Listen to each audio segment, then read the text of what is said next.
ekisooka tubadde tugisaba Electoral Commission okuwaayo ekiseera ewabule abantu baayo aba staff abakozi n'abo bagenda okwenyigira mu kulondesa okubanga bategeera ensonga z'abantu abalina obulemu okubanguyiza okwetaba mu kulonda kubanga ddembe lyabwe okubanga nabo balonda kubanga bannayuganda.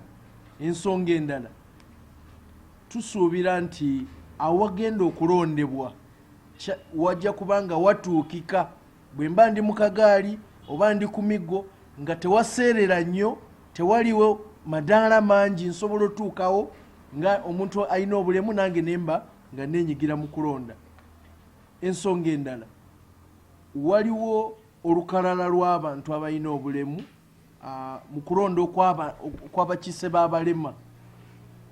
Tusaba nti Electoral Commission yandifubye nnyo neeraba nti erongoosa olukalala olwo ne lugibwamu abatalina bulemu abalimu oba abatateekwa kubeeramu tutuuke okuba akalulu ak'abakiise b'abantu abalina obulemu ng'olukalala olwo oba register teruliimu kwemulugunya kwonna.